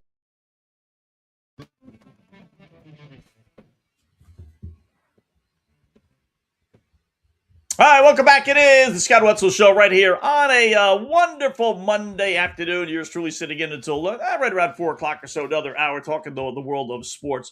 Mentioned a little NFL first hours. We had the Todd Monken announcement that Deshaun Watson will be your Cleveland Browns starting quarterback, at least for the first few games. We'll see about anything else after that. We talked a little bit about Watson and what he was doing over the weekend, ripping the fans in Cleveland, then apologizing today. And then we, ran down some of the other NFL games. How about a little WNBA action to start off hour number 2, right? What would a day go by without a WNBA story, right? So in case you missed it, Indiana Fever taking on the Chicago Sky yesterday afternoon, or actually last night, I guess it was, right? So who shows up but one Enes Kanter, or Enes Freedom, or Enes Kanter Freedom, I guess is officially his name. So he wants to go to a Fever game. He's thinking he's going to be in the WNBA sometime soon. So what ends up happening? He gets himself kicked out of the game. Basketball game. Chicago staying in it. Natasha Cloud. And right before the break, this was the scene inside Wintrust Arena. After Natasha Cloud got that bucket, she wanted her voice heard. We have talked about the conversations surrounding the W. That is Enes Kanter in the building today. And he has voiced how he's felt about the situation. Natasha Cloud voicing her opinion as well. Kanter was just escorted out. I give him credit, but I was not watching live. It sounds like they went to a break, came back, and then she said this is what happened during the break. So if that's the case, then I give him credit for actually showing it, right? So he ends up getting kicked out for apparently doing nothing, except, just going back and forth with this dope Natasha Cloud, who started it all. It doesn't sound like he did anything to infuriate the situation. So we actually caught it. There was a reporter there, believe it or not. I'll give him credit. Jack Thompson from Fox. He sent it out on his Twitter feed, and he told him exactly what happened. What happened tonight? What happened tonight? Good question. So I was literally out there. I mean, I'm a huge fan of basketball, a huge fan of women's basketball, and I was there to watch the game, and I was really excited because I'm a huge fan of the Fevers. And so I was just literally just there to just watch the game. And then first half went amazing. I was having so much fun with my friends and stuff. And then it was towards the end of the third quarter. And Sophie Cunningham shot a three. And I put my hands up to celebrate, right? Literally a couple position later, Natasha came back and started screaming and yelling and said, "She's not going to sleep with you." What? And I was like, I am not trying to sleep with her. I'm just here to protect women and support her. Why not? The rest of us And then obviously after that, she started yapping and she started to walk towards me. And literally I just got up and then I was like, I'm just here to protect women and that's all, right?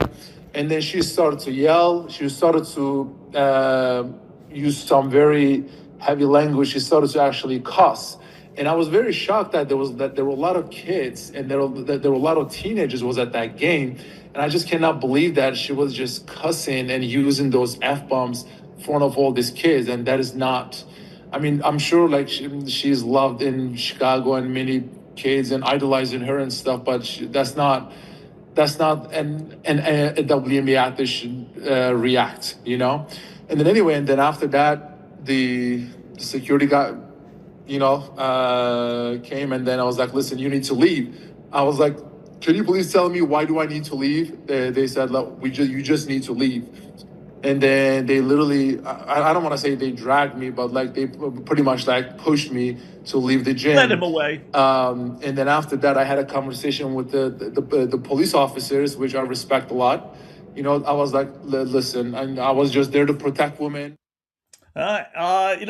This is amazing, right? Because just last week, the WNBA had to come out and apologize for making the people put the jerseys on because they had, pro women, if you want to call it that, with the XY chromosome t-shirts on. Remember that family?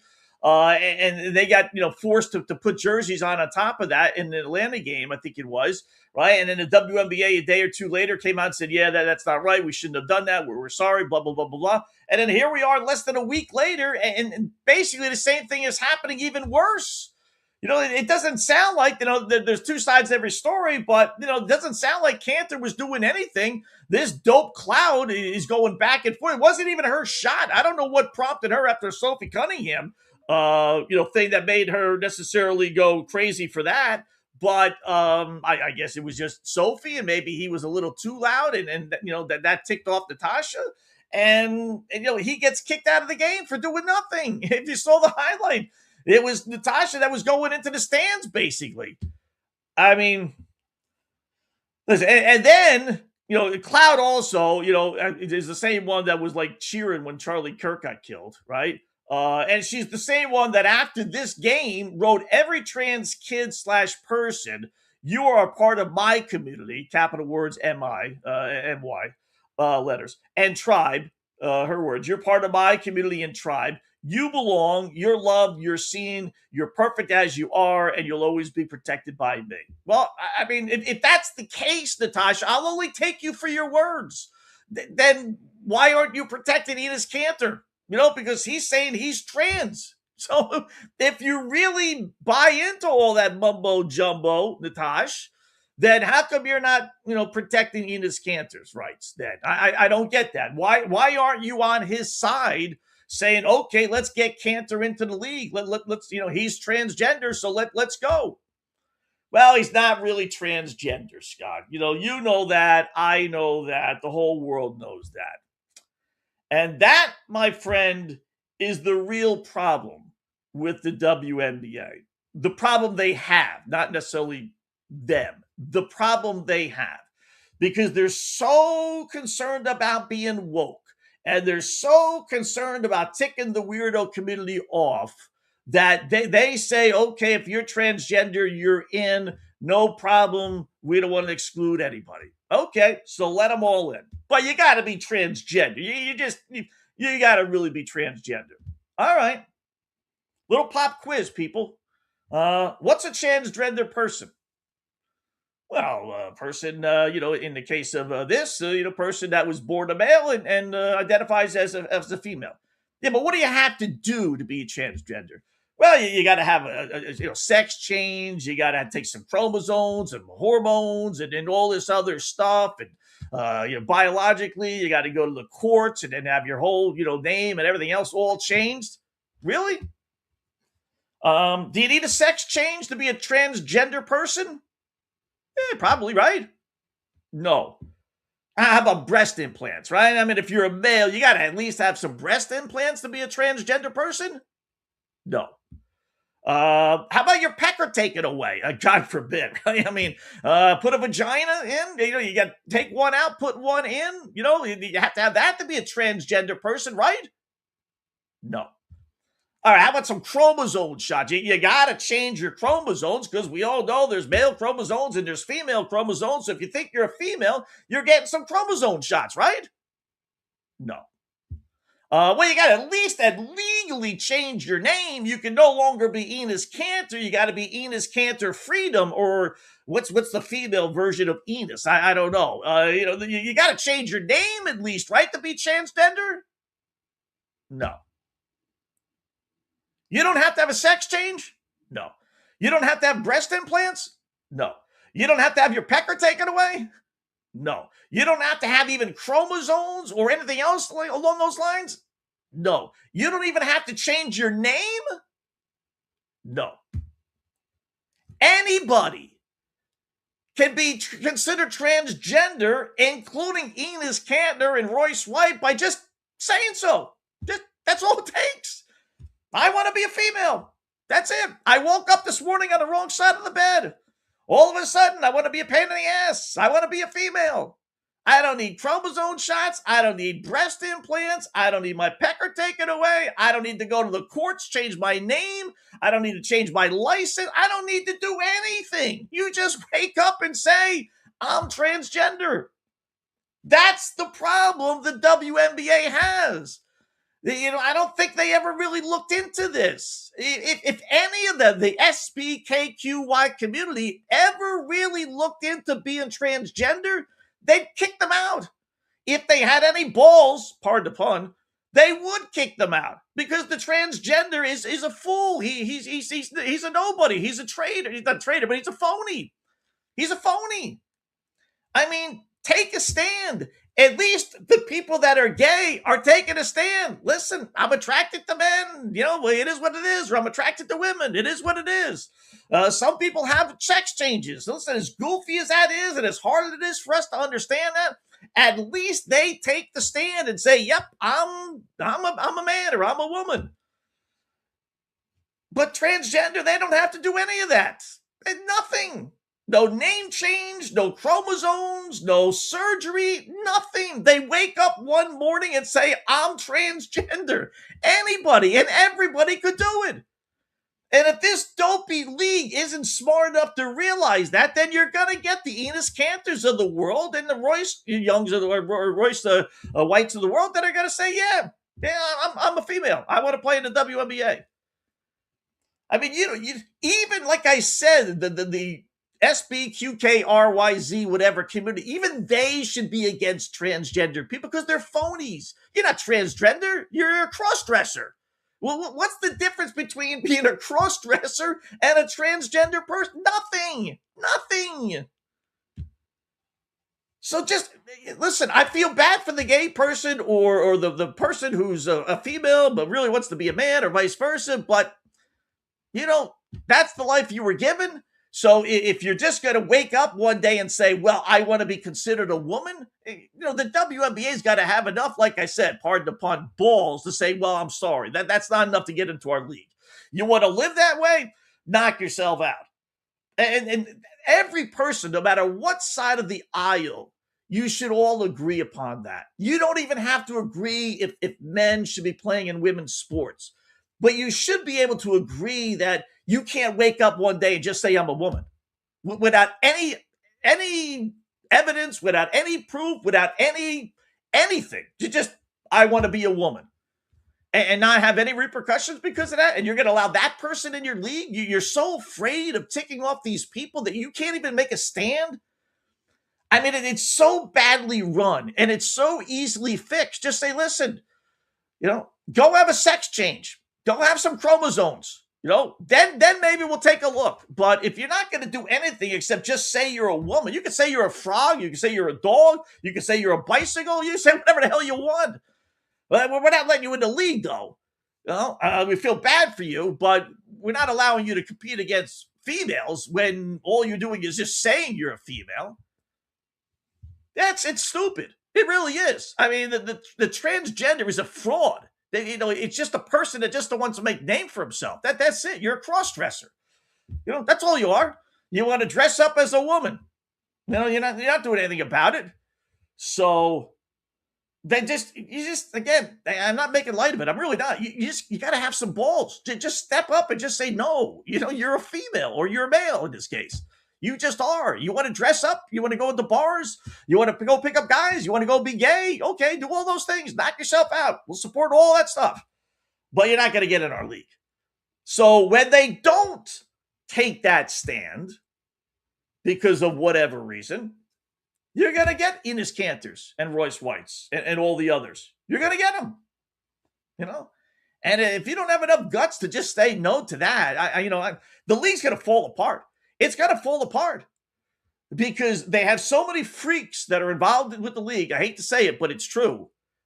And they want to protect those freaks' rights so much that they can't see between right and wrong. That if, in fact, Cantor goes to court and says, listen, in their bylaws, they say transgender people can play. And I'm transgender. And Wetzel was right. He looked it up. Google it.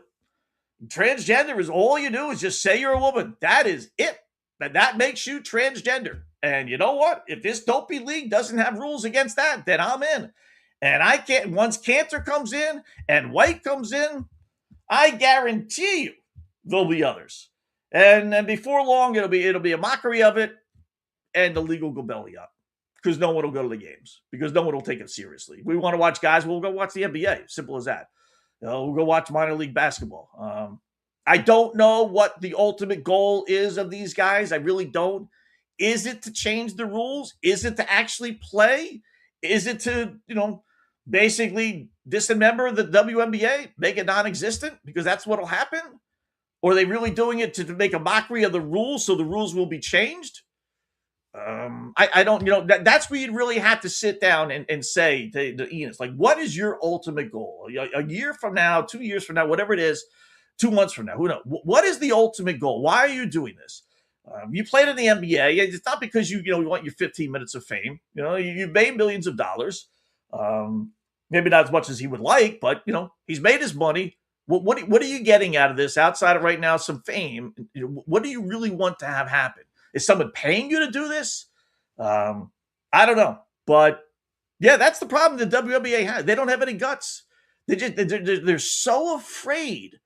And I understand that that's 90% of their audience and community. Maybe not audience, but their community. I get that. But, don't minimize those people. Those people, they're not idiots, right? I mean, they may have some issues. But, they should be smart enough to realize, okay, Scott's right. You know what? Transgender people, they're frauds. They're frauds. They're not gay. They're not anything except wanting to dress up and be acknowledged as a woman for 15 minutes of the hour. It's crazy. So they kick him out, and no doubt the WNBA, this is not going away. They're going to have to. It's coming to a head. Pardon the pun. I mean, I don't know if it is or it isn't. No, but you can't continue to kick people out of the stands for doing nothing except wearing a jersey or a T-shirt.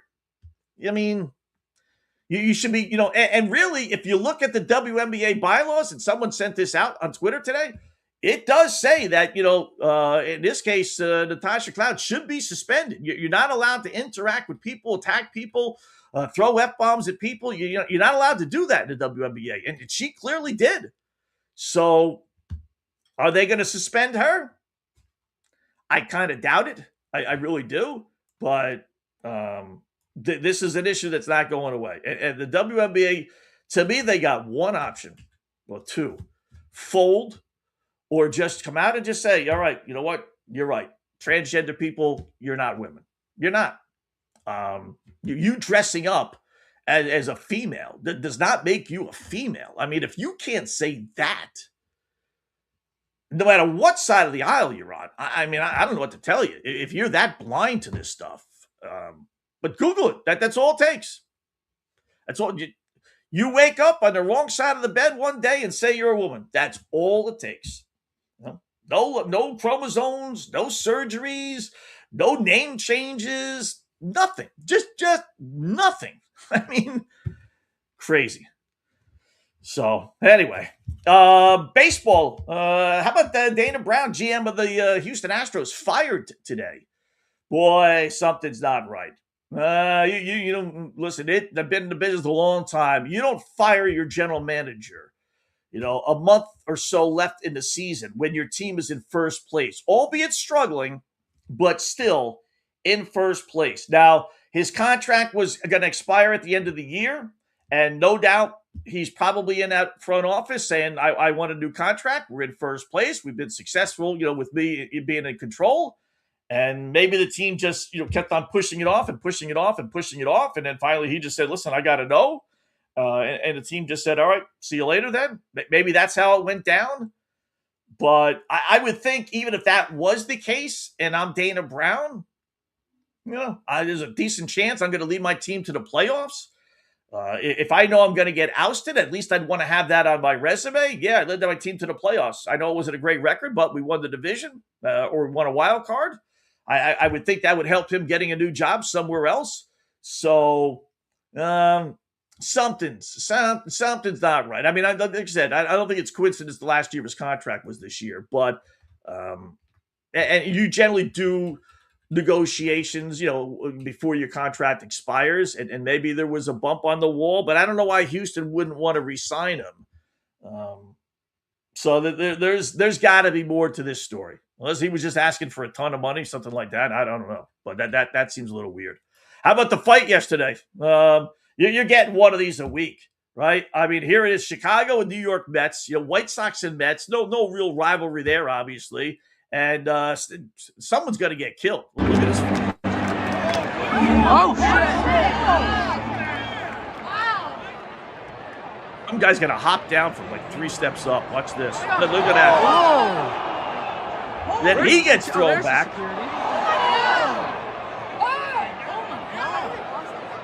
Exactly. I mean, and this goes on and on. This goes a good minute and a half where they're just fighting. They're just like. Now keep in mind, this is upper deck.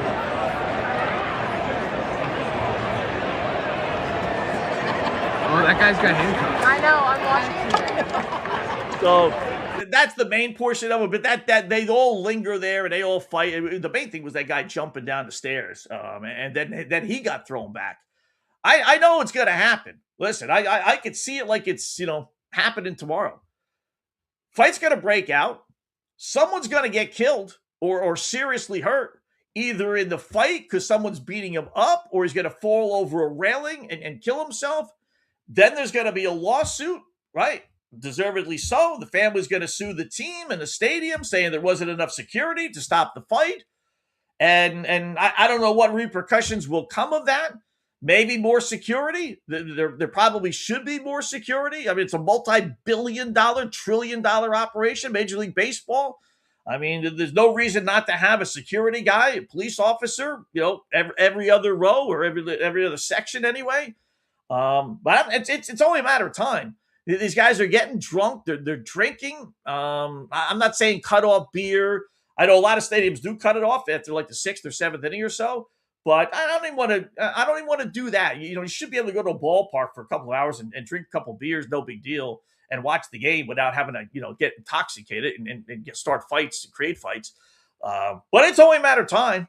It really, someone's going to go over those railings. If you've been to ballparks, and I've been to a ton of them, railings are not very big. They come to your waist. And then you look over, it's like there's the drop of 30, 40 feet onto either concrete or more seats. You're not going to survive that. I'm telling you that. You're going to break your neck. And it's only a matter of time. Just only a matter of time. I don't know. Listen, maybe I'm just getting old, but you can't go to the game without, getting that ticked off at somebody. What do I? You're rooting for the Mets if that's the case, right? What do I care? You're rooting for the Mets, so what? What's the big deal? You're getting in my way. You're getting up too often to go to the aisle. Is that what's ticking you off to the point you're going to start a fist fight? Right? I mean, it's going to happen. I'm telling you. Someone's going to get thrown over those railings. He's going to die. There's going to be a lawsuit, and that's going to be the end. I mean, listen, they're never not going to have fans in the stands, but you may be putting up screens, you may be putting up higher railings. It's going to block your view. Who knows what else they could do to stop this stuff, but they would never not serve beer. They're too big sponsors for that to occur. But it is goofy. I will tell you that. Speaking of baseball, how about we'll do one more here before we take one more break here, Tim. How about the Seattle Mariners? Had a guest on. I won't take credit for this one. Had a guest on over the weekend over at Sports Grid. And just like we gave you the Tampa Bay Devil Dogs last week to bet them to win the World Series at 16-1. So he was suggesting the same thing with the Seattle Mariners. Now, they're 40-1, even better odds to win it all. And why would you take them, you say? Because right now they're playing, not lousy baseball, mediocre baseball at best. And standings-wise, in the AL West, where they're trying to catch the Houston Astros, they're 3 back at 62-69. They're 7 games under 500, right? Wild card race, they're 3 back as well. And they got to overtake Baltimore, Minnesota, Toronto, Cleveland, and Texas. So what's that? 5 teams? 1, 2, 3, 4. Yeah, they got to overtake 5 teams. And again, they're 7 games back. So why waste your money, Scott, you say, right? Well, one, that they were, a step away from getting to the World Series last year. And they have basically the same team this year. So you would think somewhere along the line, these guys would start, playing real Seattle Mariners baseball. They are playing a little bit better. They're 1, 2, 3, 4, 5. They're 6-4 their last 10. Not great, but in the AL West, you're gaining. You play 500 baseball, you're gaining ground. The next week, they have series against Philadelphia, at Toronto, at Boston. Oof. That's 9 tough games. 3 at home against Philly, and then 6 on the road, 3 apiece against Toronto and Boston. Right. So again, what's the attraction? From that point on, if they can go 4-5, God forbid 5-4, 7-3 even, right? If they could survive that and be 3 games back, we'll say exactly where they are right now, and I think they could do that. Starting September 3rd, they got a 4-game series against the A's. Suck. They got a 3-game series against Texas. Sucks. They got 3 more against the A's. Double suck. They got a 3-game set against the Angels. Suck. They got a 3-game series against Colorado. Sucks. They got a 2-game series against Houston, but at home. And then they got a 4-game series against the Angels again. I mean, they play nothing but last place teams outside of 2 games against Houston, and they're not great. All the other games are against under 500 teams, and in the case of the A's and the Angels and the Rockies, some of the worst teams in baseball. Literally. They have 4, 5, 6, 7, 8, 9, 10, 11, 12, 13. They got 17 games against arguably the 3 worst teams in baseball. Now, if they can't turn things around with that schedule and get into the playoffs, and that's what this is all about, even if it's as a wild card, now you're holding on to a 40-1 ticket.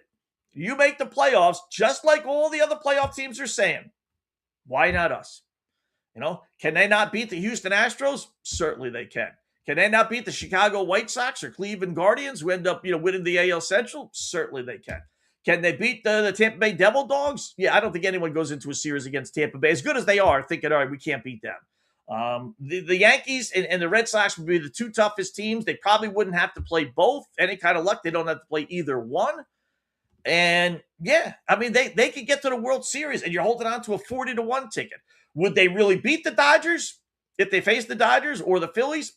Probably not, right? It doesn't matter. You're holding a 40-1 ticket. What do they be? 3-1, 4-1, maybe 5-1 underdogs? As I told you on Friday, you don't get these monster odds in World Series games because the boys in Vegas know anything can happen. So even if it was 5-1, what's the difference? You hedge. You got a 40-1 ticket over here, and all we'll do is lay 5-1 on the Dodgers, we'll say, over here. That's a huge middle. So with that remaining schedule, knowing they're playing a little bit better baseball, 40-1 ticket on the Seattle Mariners, not bad. Really, really isn't bad. So put that in the back pocket for sure. We already have Tampa Bay at 16-1. I'm going to buy a Mariners 40-1 ticket as well, and we'll follow that, and we'll root that on the rest of the season. How about our round-robin championship parlay, where we take three teams from three different leagues or at least sports, and we put them in championship winning parlays. We will do that next. When we come back, we'll take a break. We got a little bit of more football news with the Cleveland Browns. I want to get to the high school coach who got fired for kicking the football, and a couple of little tidbits as well. So don't go anywhere. Still a lot to get to right here on the Scott Wetzel Show on a Monday afternoon on FanStream Sports.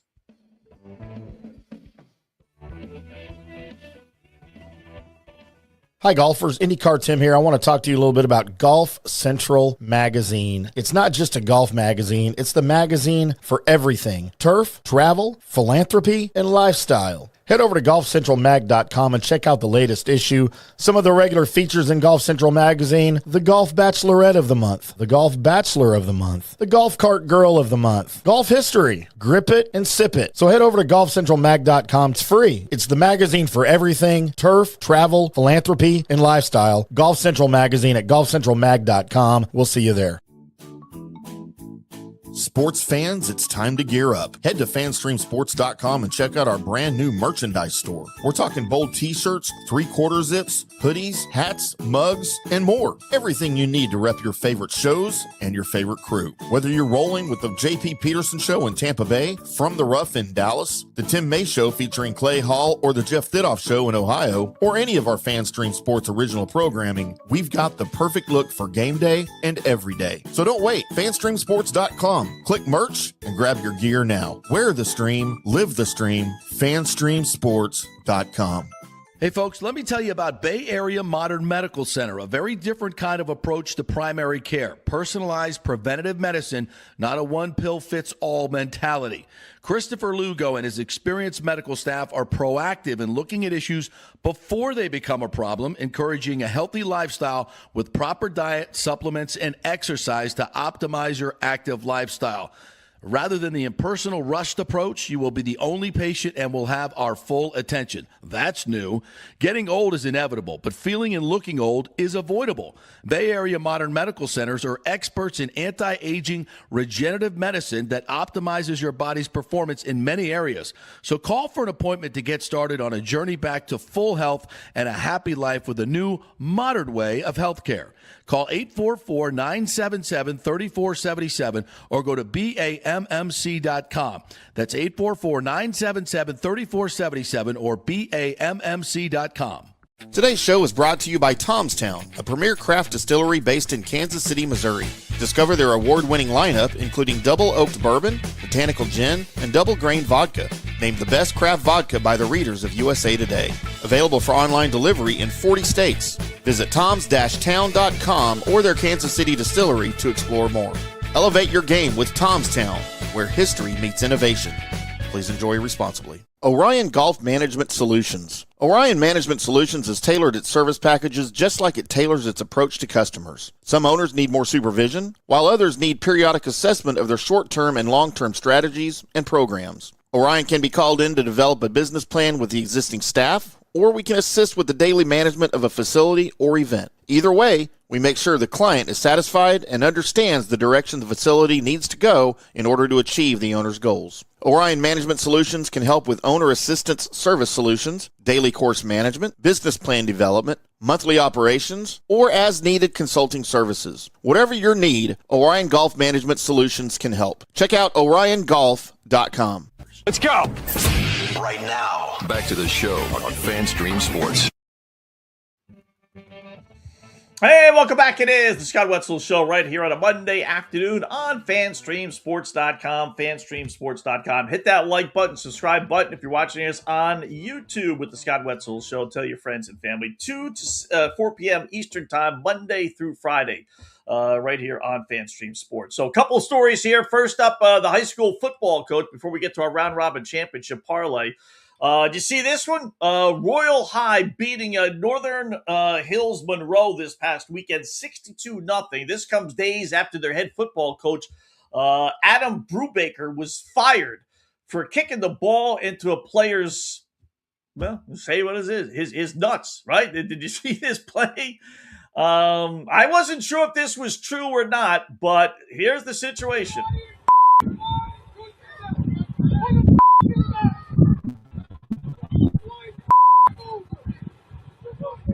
That's the coach yelling, boom, right in the nuts, right in the nuts.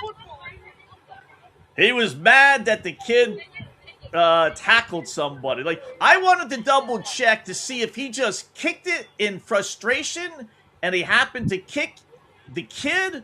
But if you watch it from the beginning, no, he was aiming for him. He's yelling and screaming, and yeah, he's yelling at him right there still. So, kid ends up getting, helped off the field, as you see here in a second. Like, the coach is still yelling and screaming, right? He doesn't realize what he did, I guess, at that point. Another coach comes over. He's like looking back at the head coach, saying, "What the hell did you do?" Right? And they helped the kid off the field. So, but I looked at it a couple times, and I wanted to see if it was just an accident because the guy was just kicking the ball out of frustration. But no, he was yelling at that kid. So he was aiming for the kid, but I don't think he aimed for his nutsack. I'll tell you that. So the dude got fired. And I was going to say, is that real or not, right? But I Googled it, and yeah, it's Adam Brubaker, Royal High, which then go on to win that weekend, this past weekend, 62-0. And afterwards, they asked him about it and just said, well, I got fired. It is what it is. It was an accident. He did say it was an accident. I'm not going to destroy evidence. I did what I did, and I'm going to own up to it. Because I guess it was caught not by a fan, but by the team's video cameras. So I guess he could have gotten that, tape and destroyed it. But, there were enough people around that saw what happened. So I give him credit for owning up to it. He kind of made it seem a little nonchalant, like it is what it is. The kid may never have kids for the rest of his life. He may never have kids once he gets married. But at least he's owning up to it. But, man, these coaches are nuts. Some of these coaches, all right, the kid tackled a player who wasn't supposed to be tackled, right? And I'm sure he did do it by accident in that I think he kicked the ball. Did he really aim for the guy? Did he really aim to hit him in the nuts? Probably not. But these coaches are just, I've been on the sidelines enough times, whether it's covering games, and these guys are nuts. It's just me doing the refereeing for AAU basketball. These coaches are bonkers, yelling at like 3rd, 4th grade girls. I won't mention the name of one of them because he helps out with the scheduling, but he's as nuts as the other normal coaches. I'm like, Mike, what are you doing? You're yelling and screaming at these 3rd, 4th grade girls like they're high school kids. It's just bonkers. So we got that one. Now, this one, that one was true. Like I said, I Googled it. Story came up. I'm not sure about this one, though. What do you think? Look at the size of this guy, right? He's got these guys bouncing all over. Look at the moves for this guy who weighs 450 pounds. Pretty good speed, right? Into the end zone. Let's watch this again. I was trying to figure out if it was a run or a pass to start with. I'm guessing a run. But here he is right there. He's coming around the end. There's one guy bounces off of. There's another. There's a third. There's inside that one. Nice move there. There's a 4th one. Nice block there. And that's that. To be that big and to be that mobile, I Googled that one, fat kid scoring touchdown in high school, and something came up, but not that one. I don't think that one was real. I think that one was fake. So, but the first one was real. But that's still pretty funny anyway. Pretty good. Browns waived tight end Daquan Wright today. If he clears waivers, he's going back to college. He's going to go play at LSU. Used to play for Lane Kiffin at Ole Miss last year and 2 years ago. He's one of those, 12, 13, 14, whatever it was, players that sued to get the right to get one more year of eligibility since the NCAA said you have 5 years now. Those guys won, and he's one of them. So if he clears waivers and no one picks him up and signs him, he's going to go play for LSU. And I'm sure he's going to make money. He'd probably make more NIL money, in college. I mean, how crazy is that? I mean, we talked about it last week, right? That's what these players can do. That's what the court's allowed. The guys in training, he dressed up for the Browns game this past weekend against the Bills. He was didn't get drafted, signed by the Eagles, and then he was waived, and then the Browns picked him up. Didn't play in the first 2 games, but he actually, dressed for this other game, like I said, this past weekend. I don't know if this situation, which became public, prompted the Browns to cut him. One less headache, but out of all the teams he's got to be on, right? It's got to be the Cleveland Browns. The Browns don't have enough issues of their own. I mean, sports now is just bonkers. We got women, we got men playing in the WNBA. We got college kids playing in the pros, then go back to college. I mean, it's just nuts. It's just crazy. Just crazy. All right, let's make some money. How about a little round-robin championship parlay? We've done this with some modest success. We take 3 teams, 3 different leagues, put them in championship parlays. So we're going to start with the WNBA because we got the U.S. Open starting today. We want to use the U.S. Open because all the other sports, it'll take a long time, right? So, and we need 3. So we'll use the WNBA. Their championship is in September, so maybe early October. So let's take Minnesota. I still think they're going to find a way to lose. They always do every single year, but they become overwhelming favorites. They're impossible to beat. I don't know how they're going to lose a best-of-7 or best-of-5 actually series. They're minus 125. We'll take Las Vegas, our 2-time defending champs. You want to give me them plus 650, which is what they are right now. They're the second choice. I'll take that. You beat Las Vegas in a best-of-5, best-of-7 like it is now. All right, I'll take my chances. And then I'll grab Indiana. I know the league hates Indiana. I know the officials hate Indiana. I know the opposing teams all hate Indiana. So the chances of this team getting a break come playoff time is probably next to nil, but they're 10-1. They got the best offensive team in basketball, in the WNBA, and you want to give me them at 10-1 odds? They took Las Vegas last year, remember, without Caitlin Clark to a 5-game series. So now they got Caitlin Clark this year healthy. You want to give me them at 10-1? Those would be the 3. Minnesota minus 125, Las Vegas plus 650, Indiana plus 10-1. Then we'll use the U.S. Open men's. We don't have Jannik Sinner in the tournament this year. He dropped out last week, right? And I don't think Novak Djokovic, I think his championship days are over. He could probably get to the semifinals. I don't doubt that. But actually win it all, I'd be rooting for him, but we're not going to use him. We'll take Carlos Alcaraz. He's the overwhelming, I shouldn't say overwhelming, but he's the favorite at plus 185. Got to use him. Coming back from his wrist injury, little bit of a concern. If this was normal Carlos Alcaraz, I'd probably just take him and not take anybody else. But that wrist injury scares me a little bit. His first tournament in a couple of months. So I don't want to see him drop out. So let's take Alcaraz, and we'll take Alexander Zverev.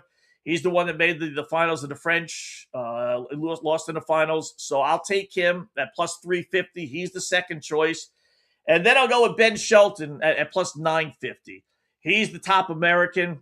Like I said, the Joker would be the third choice, but I don't think it's going to happen for him. I really don't. I don't know if Shelton can really break through or not, but he's got the best chance. It is the U.S. Open on U.S. soil. Maybe he gets inspired. Maybe he views this as his best chance to win a major. Maybe Alcaraz drops out. If that's the case, he's got as good a shot as anybody. So Alcaraz, Zverev, and Shelton. And then the third sport, we'll take baseball. We could use women's U.S. Open, but man, women's U.S. Open is so tough. Just like it was at the French and all the other. There's so many that can win. You're really just throwing darts. There's like 10 women that if you told me would win, it'd be like, okay, I believe it. So that's too many. It's not worth it. It really isn't. If you happen to hit it, boy, it's great because you're going to get decent odds, but nah, I'm going to stay away. I'll use baseball where I think you only really have a couple of teams. We'll take the Dodgers at plus 165, which is a pretty good number. I'll take the Phillies at 16-1, not the Braves, not the Milwaukee Brewers, even though I think all those teams, have a chance, especially Milwaukee. But I'll take the Phillies because they got the two big lefties, Sanchez and Luzardo. And the Dodgers, as good as they are only 500 basically against left-handed pitching. They have, as we told you before, what it takes to beat the Dodgers. Not so sure they will or not, but on paper, when you say, all right, what's the kryptonite, for the Dodgers, it's left-handed pitching. So let's throw the Phillies in there at 16-1, and then we'll take the Stankies at plus 850. I think on paper, the Yanks are the best team in the American League. They have the horses, whether it's Rondon or, the other guys in the starting rotation. If they get Stanton back, if they get Judge back, I don't necessarily think they will, but, maybe Judge more than Stanton, but it's a possibility. Bullpen is pretty good.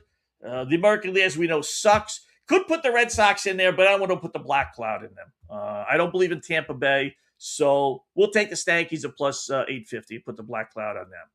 And there you go. So WNBA, Minnesota, Las Vegas, Indiana. Tennis Open, Alcaraz, Zverev, and Shelton. Baseball, Dodgers, Stankies, and Phillies. If all three, now we'll use $10 as a base. There's 27 different combinations when you put them in a round robin parlay, right? So $10 times 27, $270 it'll cost you. That's what we'll use as our base. You could obviously do whatever you want. If all three favorites won, Minnesota minus 125, Alcaraz plus 185, Dodgers plus 165, we'd only win $144. So we'd actually lose about $100. So we need more than that. If all three middle teams win, Las Vegas plus 650, Zverev plus 350, and Stankies plus 850, we win almost $1,400. If all three of the long shots, Indiana 10-1, Shelton 950, Phillies at 16-1, that pays us almost $5,000. So we can win as little as 144, and we can win as much as 4,780. Chances are you get a combination. You might get one favorite, maybe two. So you'll win money. If we hit this, we'll win some money. So it's not bad. I think we got a decent shot. I think we got the WNBA. The only one I'm a little worried with is Golden State. They got a big game tonight against Minnesota, but they've lost to Minnesota 9 straight times. They've never beaten. Nine straight is one of the guys on the YouTube chat wanted to bring up. Yeah, they've lost all. They've only been in the league 2 seasons. So, and they just lost to them last week. So I don't think they would beat Minnesota in a playoff. I really don't. Las Vegas, I could see. Certainly Indiana, I could see. I think we'll definitely get the U.S. Open one. I don't see, like I said, unless Alcaraz skips town, Zverev chokes, and Shelton just doesn't have enough, and maybe the Joker wins, but he's had ample opportunity. I think we'll definitely get that. Baseball might be a little dicey, but I think, the Dodgers to me are probably the most likely favorite to win. So I think we hit this. I think we'll hit right around $1,500. So $10 round robin, 27 combinations. It costs you $270. So keep your fingers crossed on that one, and hopefully we cash in, and then we'll check that every once in a while. Certainly with the U.S. Open going on, we'll definitely bring that up and hopefully get some winners. As far as our 3 baseball plays, or really 3 plays, we don't really limit it to baseball, but today we will. We'll go 3 baseball games today. I like Tampa Bay. Played them yesterday with the boys on the podcast there as a best bet. against Baltimore. They ended up winning the last game of that series. So they're only minus 126 against a fading Detroit Tigers team, which has now lost, 8 of 9 or 9 of 10. They had a decent run after the trade deadline, but things are falling apart. And Tampa Bay's, maybe the best team in the American League. So getting them at minus 126, I do like that. I will grab the, what was the other one? Cleveland Guardians against the LA Angels. Angels coming back from a long Midwest trip there. So I always like playing against teams. Guardians doing well in Colorado. Minus 158 with maybe their best pitcher, Messick, on the hill against the Angels, who suck. And I know this has got written all over it. It really does. But I'll bite, give me the San Diego Padres, pick them at home against the Pittsburgh Pirates. They got Robbie Ray. I know Ashcroft is on the hill for the Pirates. He's pretty good. He is. But so is Robbie Ray. And the Padres are playing good baseball. The Pirates are not. They're just coming off getting swept by the LA Dodgers. The season is going down the drain. Padres fighting for a playoff spot. They're at home. They got one of their better pitchers on the hill, and it's only Pick'em. Boy, that just got sucker. It really does. It's one of those where if the Pirates win, we're going to say tomorrow, see, I do it, right? But we still end up betting it anyway. You can't help yourself. So give me San Diego. So our 3 plays: San Diego pick 'em against the Pittsburgh Pirates, Tampa Bay minus 126 against the Detroit Tigers, and Cleveland minus 160 or so against the LA Angels. Our 3-pack, and hopefully we go a nice 3-0 on our way to a monster week. So check the tweet board here, or the I always call it the tweet board, but the YouTube chat. We got our good buddy Ron, who I know way back when. Hey, Scott, yesterday I went to see an early showing of the movie Coyote vs. Acme. While watching the end credits, I saw that the video playback operator was Scott Wetzel. Do you have another career? No, I do not. That's pretty funny. You wouldn't even see that. I used to do that, Ron. When I graduated college, Southern Illinois, many moons ago, I had a lot of friends in the radio TV business, and I would always look for the credits and see if I would recognize a name or something. But that's funny you did that and you saw my name. So no, that was not me, unfortunately. Our buddy Kevin Kay, when you listen to Munkin, the Cleveland Browns head coach, talk, doesn't he remind you a little bit of the replacement speaking? I'd have to listen to that again. If you're an LL, you know who he's referring to. I'd have to listen to that again, and I'm sure we'll hear from Munkin again. But next time we play him, probably tomorrow, I'll take a listen and see if I recognize the voice and make that suggestion and connection as well. But off the surface, I'd say no, but I'll definitely take a peek at that. Let's see what do we got here as far as any tweets. Nothing crazy, right? A lot of just on the comment on the show. Good show, blah blah blah. Yeah, nothing there. Nothing tweets wise. And then I doubt there's any emails, but you never know. Every once in a while, we do get some emails. Old commercial. Let's see what this is from Dennis in Pennsylvania. I'll have to take a look at that and maybe play that tomorrow. He sent me a clip of an old commercial. But, Johnny sent me another amusement park story. We get into these amusement park stories about how these people get hurt and everything else, and the lawsuits and some roller coaster theme park that family died because he was on a ride and his head hit some bars, I guess, and got off the ride and collapsed and basically died right there. I mean, well, you won't catch me on those things. After working at Action Park all those years when I was a kid, won't catch me going on those amusement rides. Some of them I did with my kids, but for the most part, I'll stay away. I'll definitely stay away. So anyway, you don't stay away. Go to the websites, fanstreamsports.com. If you want to listen to some of the old shows that we've done, fanstreamsports.com. They're all listed there. Hope you guys have a good night tonight. I'll be on the text chain for those that are part of that.